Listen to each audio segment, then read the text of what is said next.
The Media Dialogues, Vision 2020.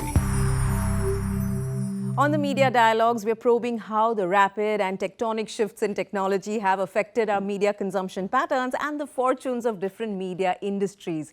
While the dynamic media landscape is a challenge to everybody in the business, advertisers who have to optimize this complex media landscape to reach people and stimulate consumer demand have perhaps the most at stake. The largest share of the country's annual ad spend and as much as half of all TV ad spend comes from consumer goods or FMCG companies. So today I'm speaking to India's largest and oldest consumer goods company for its reading of this fragmented media landscape. Now, in the last financial year, Hindustan Unilever's ad budget was over 4,500 crore rupees. It owns some of the oldest and most valuable brands in the country and has created a host of marketing innovations over the decades. So my guest today should know a thing or two about what's going on. Please welcome Unilever's General Manager, South Asia for Media, Gaurav Jeet Singh. Gaurav, thank you so much for coming across and sharing insights with us. Lovely being here, Anuradha. India has always been a very, very complex market, but has it become more complicated? And what have the challenges been in the past decade? And have there been even more complications in the last 3 to 5 years? Yes, Anuradha, I think it's been an exciting decade, and especially so the last quarter of the last decade. And if you really see in the last 2-3 years, there have been tremendous changes that have happened in India. But things that are always pretty different in India is, if you really see, there's tremendous economic divide in terms of India. So you had this huge really disparity. Huge disparity. There are 22 official languages, makes it extremely complex to reach consumers. That hasn't changed. They remain those languages. And there's high contrast in media reach. So even if I take the most penetrated medium, which is TV, it can, depending on which part of the country you're speaking to, it go from as high as 90% to as low as 30% in some places, like Bihar and Jharkhand, for example. That contrast means that there's a very different media job to be done in each geography.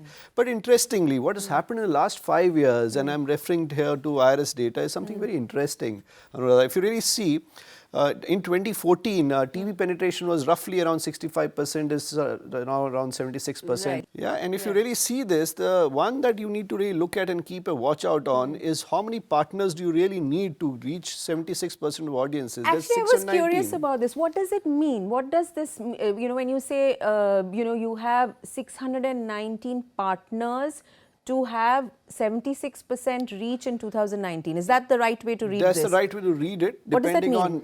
What it means is that if I had to go to everybody who I can reach through TV, and that was 76% of audiences in households in India, because remember 97% of households in India are single TV households, it would mean that I need a very large tail of partners to really reach them. It could be because of language variances, it could be because of penetration of TV, and hence there's a large tail of audiences, a large tail of partners that you need to tie up with to reach that 76% of households. So 619 different channels is what you would require to reach 76%, which is all TV households in India. Absolutely, and these are major channels, and I'm not even talking about the ones that BARC would measure. So it's a really large footprint.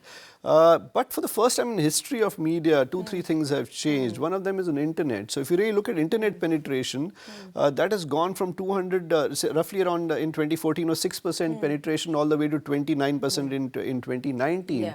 But really, if you really look at it, and this is the big disruption on media globally, and even so in India, that you could actually reach these audiences by 4 or 5 big media partners. So Gaurav, does that mean digital is more cost efficient? I won't go there. I will say that what I'll definitely say it is less fragmented. So the biggest job in media is to how do you really manage fragmentation and reach different and different sets of audiences as efficiently as possible. The more complexity that fragmentation lands up doing is that makes your job that much more complex in reaching consumers. And this is the big lure of a digital ecosystem. But does it mean that it is cheaper? I would reserve my point of view there, but essentially it is not. It really depends on context again. What brand are we talking about? What's the job to be done on the brand? And hence, what's the most efficient medium to deploy? The beauty of media is that for every question I could always answer by saying it depends. Yes, and it true. really does, that's a real true answer. I believe that when you look at the top advertisers on digital media, FMCG or consumer goods companies like yours are not in perhaps number 5, right? On TV, you're number 1. Why is that? Does that mean that consumer goods brands are not using digital that effectively? Of course, I'm referring to some 2018 data. Maybe things have changed in 2019 and we are at the close of the year. But is it that you all have been a little conservative in the use of digital media? No, I think the answer is a bit more nuanced, Anuradha. Sure. If you really see, the answer lies in look at the penetration of digital as a medium in the country. At all India, urban and rural put together is 29% penetrated. Yeah. If you see any of the big FMCG categories, there could be anything to up to 90% plus. So if you look at oral care, 97% of Indians would use some kind of oral product in a year. And that means that you possibly can't have a medium that is much smaller in reach than some of our brands, which means that my packaging reaches more households than any digital partner, right? So that means that you can't use only one platform to reach audiences.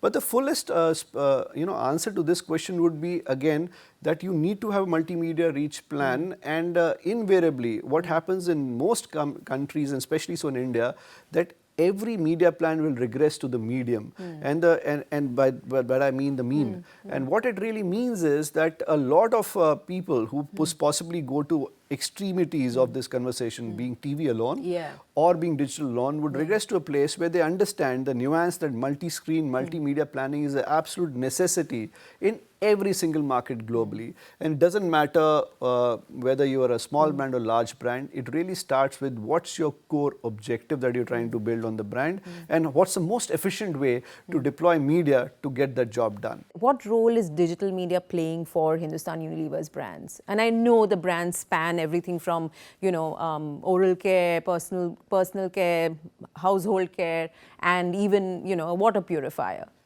No, I think there are two broad things that invariably digital is broken down into. One of them is pure play brand building, right? And that's 95% of every job or within any brand building job. And if you really see there, the core principle of using digital is to really get additive reach or whatever reach you might be getting for a brand. And that again depends on which geography you're talking about. So if you look at metros, of course the skew of digital for a metro reach will be much higher than let's say any other medium. At the same time, if you go all the way into rural Bihar, there would be other mediums that become important and not the traditional digital means. There could be outbound dialer, there could be a call that you'll use. We had a Kan Khajura station, which is the iconic, our own mobile radio station. So you'd use whatever medium to most effectively reach that audience. So there's no one perfect breakdown of a media plan. It really starts with saying that what's the job to be done on the brand, which essentially means that who do you want to reach? How do you want to reach them, hence, in the most efficient fashion? And that's where the starting point of this conversation is. So you see lots of urban brands, especially low-penetrated brands, would invest a lot more on digital as a platform than a brand that is highly penetrated and needs other mediums to build reach. That's one spectrum of digital spends. The other spectrum of digital spends is what we might do on, let's say, for e-commerce, we might do for performance marketing or precision marketing. And we see that being another layer which allows us to have almost like the full stack of a digital media interface, which allows for consumer response to be taken, consumer experience to be gathered, and also get a lot of first-party data that we can really leverage at scale. And we find great use cases for those interfaces too. Right. So when you look at all the data that's getting generated, and you guys in any case deal with a lot of data traditionally, what is the impact on creativity? Because when you look at advertising these days, I think we are talking more about where to access the consumer rather than, what story to tell. It's a broad generalization, but do you think that creativity has been impacted perhaps adversely because of all the focus on getting the media right and getting the right audience through that media? Anuradha, I think that's a $1 million question, and I think it's important that we realize that consumers and these platforms have moved much faster than the rest of the ecosystem. What I mean by that ecosystem is the creative agencies, the brands themselves, and how we look at the consumer interfaces. It is so enticing to look at that click and conversion and base every decision based on that interface. But actually, that's not the full story. If you really see this, the power that creative really brings to that conversion is the largest single uplift on any kind of ad spends, and hence creativity and the creative becomes the biggest single lever to get the kind of response from consumers. And we have seen that, and interestingly, data throws that out every time we do digital media. It's not one size or one output on terms of creative response. So you see two different creatives, and you see very different responses, and you know that the second one is clearly getting the message across much more creatively and better. And remember, and when our ads are now going out, they're competing with a very different competition set. In the past, how do you mean? Now we're competing with your pet. Now we're competing with your girlfriend. And we are competing with your parents' photographs. We're also competing with your friends' holidays. In that interface, for you to stand out, and some of those are really great work. Sometimes I look at some of my friends' holiday photographs and wonder why are they not art directors in a very large creative agency. But the technology interface, especially cameras, interface becomes so brilliant. Actually, Gaurav, we had PK of Group M on the show a few weeks back, and he said something very interesting. He said, you consume media, you consume TV, you consume print, you consume radio, but digital media, you live in that digital media ecosystem. So like you said, your leisure, your social relationships, everything is happening in that media. So really, how do you ensure, I mean, it is really challenging to get through, isn't it? Your financial transactions are happening on digital. If you were to have a message that you want to put out to creative people who make advertising, what would you say? How do they deal with this challenge? I think I'll say there are three key things here. The first step in this, Anuradha, is to first have acceptance that this is here to stay. The time of denial is gone. So if you really look at absolute time spent by consumers is moving, for some consumers, moving towards certain mediums, and you need to deal with it, right? I think the second piece is when you go there, how do you really become what is called thumb stopping, right? If I really see the attention span of consumers is dropping very sharply, or perhaps it was always low and we never got data for that. Right. But now we have data like scroll velocity on a mobile device that tells us that it's really short. And how do you really indulge a consumer into your story and take her deeper into that relationship very quickly is an essential, not a choice any longer. And the third part of is, I think the kind of briefs that the brand teams and the creative agencies need to insist on. How do you really think digital platform first? How do you think about a creative in a social media setting, and how do you think of it in a video setting? All those need to be thought through, and they need to be possibly gone back to the drawing board in terms of what all has been learned over the last 30, 40 years of advertising needs to be rethought.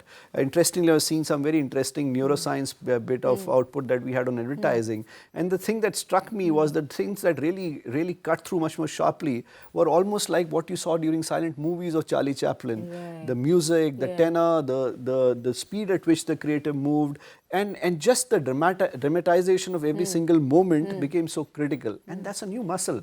You don't have the 30-second or a 60-second luxury of telling a very long story.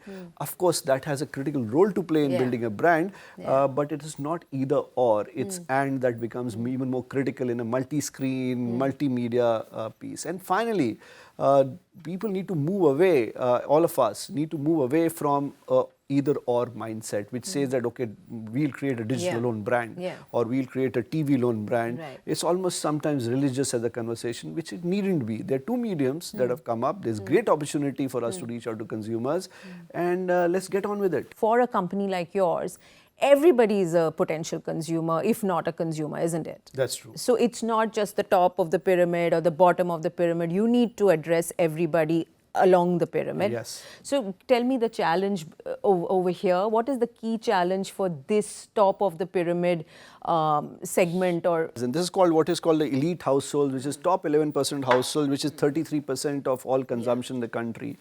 What this really means is that these consumers have access to possibly the best quality of life the country has to offer, and possibly in the world, right? And this means there's a very different challenge. And the challenge here is that how do you really reach them, because they are behind ad blocks, they are behind platforms that don't have advertising on them. How do you reach with brands that are iconic with these consumers? And this audience thinks its time is precious enough for it to be not be spent on watching advertising. And they're shutting you out. They're shutting brands out, or brand communication out. They're not shutting brands out, they're shutting brand communication out. Absolutely. Where are the solutions to reach this audience? Again, it's a bit nuanced. Not everybody in this audience is off TV, right? Of print. Yeah. So those mediums become equally critical. Right. But what is also true is that there's a big play here of the kind of content that you integrate with. Content marketing becomes important. The kind of content which is Seek, where she wants to know how to do a XYZ makeup, how to really dress up for a party, how to dress up for a Valentine date. All these are the inputs that become a great opportunity for brands to really add value to the consumer's life. So value exchange becomes an important interface and opportunity. The second big piece is influencers. These consumers are now choosing to listen to, by choice, from some speakers, some content creators and not others. That becomes a big opportunity for us to really engage with these influencers. So are you paying film stars less? I wouldn't say some of the film stars are pretty large influencers. And again, my answer to any such question is depends. Again, depends on the brand that you want to build and the job you want to do. But yes, they become an important interface. And finally, the one medium that we keep forgetting and really powerful one is out of home. How do you really avoid an out of home advertisement? What do you do with your in-store presence? And finally, when consumers are seeking you out, when they're trying to find, Googling you or searching you on any other platform, like YouTube, how do you appear? These are the key elements of where the consumer is really asking you to be involved in her life. And some brands might be just missing that. So this is for that 11% of the top households in the country. Let's look at this band, because this band, from what some of the information that you've shared, is that they are not averse to advertising. In fact, they kind of look forward to it, and it subsidizes their spend on media, right? Absolutely. I think the more critical element is that why, my favorite quote in a lot of times is what Ernest Hemingway said, and this particular audience set really might be the ones that might be doing this to TV. So Ernest Hemingway was asked that how did he go bankrupt, and he said gradually, then suddenly. So it's pretty similar, right? You could this is what you call the heart of consumption in the country, and that's also true for media consumption. This is a price sensitive interface. With the new tariff order coming in, they would choose to watch free to air channels. They'll choose to not buy certain paid bouquets, and they'll be very sensitive in managing their monthly budgets. And this data set is so large that when you look at it in average, everything seems to be normal, and hence a big bulwark of all media consumption, all consumption, and they are pretty much present on TV. Their consumption team might change, but they're very much present. So is it fair, it may be simplistic, but is it fair to say that this middle of the pyramid of the Indian consumer market is still following is still letting you follow most of the basic accepted rules of advertising and media planning? Yes, I think it is keeping the lazy marketer in the job. If you don't de-average audiences, and this is really keeping a lot of safety nets in place of driving the center of that consumption, and that's the reality of the India interface. The interplay for this audience is the sensitivity between what price they pay for TV versus what they pay for data, and as you know, that's a constantly moving goalpost. At the same time, let's not forget that a lot of these interfaces that they use today in terms of media, they themselves will disrupt, and they change the kind of content they give might be very different. They might see the most popular content on YouTube, for example, and build content for TV that is pretty relevant. So I think it is the exciting part is you can't say any of these are done deals, but if I really see this is the heart of TV consumption today, heart of more media and regular media consumption today. Right. Let's go to the final, the bottom of the pyramid. These are people that we've heard marketing legend of the 1 rupee shampoo sachet. We've seen so many innovations that have been done for this end of the consumer market in India. How are you looking at what is the media lens you're applying on this target group? No, I think this is very important for as a consumer set, and as you said, for us, every consumer is critical because we are operating in categories that are perhaps 95, 97% plus penetration. And that means that we need to be very, very sensitive to how we reach these consumers.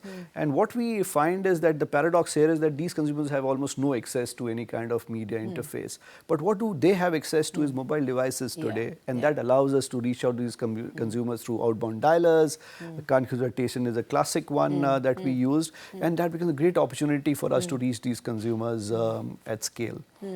Gaurav, what is exciting for you personally, as someone, as an expert in this business? What really excites me is that for the first time, consumers have an opportunity to really leave behind evidence of having interacted with a brand, right? So you always had that TV ad or a print ad that went out to consumers. You really didn't know till much later what happened and how consumers really interfaced with that piece of creative. But what digital allows you to do is to really get that interface much more quickly. You could look at reviews to really understand how brands are being consumed by consumers and what they think about your brand. And that's really powerful. And finally, your own media assets, your websites, your content platforms. We have a really large beauty content platform called Be Beautiful. We have a really large home care platform called Clinipedia. And these allow you to really get insights into consumers at scale. And when I talk scale, it's millions of consumers leaving behind their intent, their interests on these platforms for us to really understand and serve our consumers much better than we did yesterday. So, and that excites me a lot as an opportunity. And that keeps me going every single day to really learn a bit more. I mentioned the shampoo sachet, there's the Shakti Amma, there are all these stories of innovations that have been created for the Indian market, given the complexity that you referred to right at the top of the show. Is there a brand that has done something interesting in the last year that you'd like to share with us? Because Lifebuoy, I know that you're excited by the work that you all did on Lifebuoy. Yeah, I think the one that I like to call out and we're talking about was Lifebuoy Infection Alert System. And why I'm excited about it is it's 2-3 things. First of all, it breaks that myth that digital is only for let's say urban households, only for the elite households. But I think mobile penetration in India has already made that has already proven that. Absolutely. So the one that really stood out is that that from data sets and to be fair, there's so much data now available that tells you what's the kind of outbreak of disease in the country by almost every single district. And what we did was consolidate data sets into a single place. And whenever there was any outbreak of diseases that could be avoided by just washing hands, you would send out a communication into that district wherever that breakout is, that listen, you can just wash your hands and avoid getting infected by a certain disease. And this also allowed us to really not only get data into it, but also let Lifebuoy live its purpose to help a child reach 5. Sure. And I think that's what excites me. That's the brand communication. That's the brand communication. And the moment you marry brand communication and the key job that the brand's trying to do in a consumer's life and layer with data and technology, the output can be really powerful. This won a couple of Cannes Awards this year, and it won around data and creativity and how you really use both of them together. And that's really, really very heartening. And the biggest prize on it all was the amount of difference we made in consumers' lives. And the ad recall on this communication was tremendous. So very proud of this piece of work from the team. I can see that. Congratulations on this one. Gaurav, I'm going to have to close the show, but I'm going to ask you a question which is top of mind for most people these days, and which is the slowing down of the Indian economy. We've heard the Unilever CEO say that guidance sales growth is going to be revised down largely because South Asia and Indian rural demand is slowing down. That is the trigger for this overall global slowdown for Unilever sales growth. What does this macro picture do on your function? Yes, it makes it complex, but the fact remains that this is one more volatility to already existing multiple volatile interfaces that have happened in the country. If I see the last 4-5 years, there have been multiple occasions when there's drastic and dramatic change in how media industry really operates, whether it's a new tariff order or if I look at what happened during demonetization or a GST. It's important for us, and what at least my personal learning around this is that that the job of a marketer is to constantly keep building brands and to do so in the most efficient and effective fashion. What we find is that these occasions are great opportunities for really, really strong brands to get even more greater advantage, and media plays a great role in building that advantage for the brand. So I look forward to a challenging year ahead, which will be exciting to really see how we come out on the other end of it. Okay, Gaurav Jeet, thank you so much for coming in. We wish you all good luck, and thank you very much for watching. We'll be back again with another conversation on the Media Dialogue, so tune in next week. The Media Dialogues, Vision 2020.